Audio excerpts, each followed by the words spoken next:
Guys, আমি পিকে রন্ধনশালার পক্ষ থেকে আমি মুনমুন শিকদার প্রস্তুত করতে যাচ্ছি একটি মজাদার খাবার পায়েস। উল্লেখিত খাবারটি তৈরি করতে যে উপকরণ লাগে তার সঙ্গে পরিচয় করিয়ে দিচ্ছি। দুধ 2 লিটার, সাদা মিষ্টি 200 গ্রাম, চাল 150 গ্রাম, এলাচ, দারচিনি, তেজপাতা পরিমাণ মতো, কনডেন্স মিল্ক 1 কাপ, কিশমিশ, কাজু বাদাম। উল্লেখিত উপকরণের সমন্বয়ে তৈরি হবে খুব একটা লোভনীয় পায়েস। আমি দুধটা মিডিয়াম আছে চুলার উপর বসিয়ে দিয়েছি। এখন 10 মিনিট ধরে এটাকে নাড়তে হবে।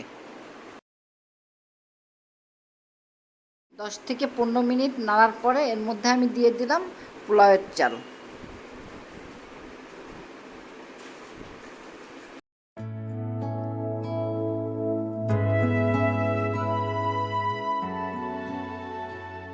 এর মধ্যে আমি দিয়ে দিলাম তেজপাতা, লবঙ্গ, এলাচি। ঠিক আছে, এটা দেওয়ার পর আমার 25 থেকে 30 মিনিট পর্যন্ত এটা নাড়তে হবে। এর মধ্যে আমি দিয়ে দিচ্ছি কুচি কুচি করে কেটে রাখা কাজু বাদাম। যখন আমার চালটা হয়ে গেছে এখন আমি মিষ্টিগুলো দিয়ে দেব। মিষ্টিগুলো দিয়ে নাড়াচাড়া করতে করতে ওটা গলে যাবে মিষ্টিগুলো।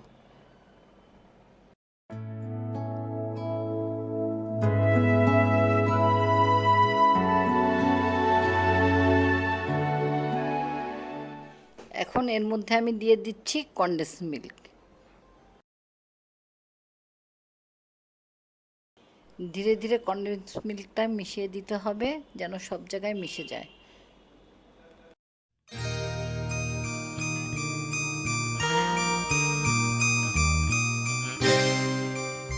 এর মধ্যে আমি অল্প চিনি দিলাম।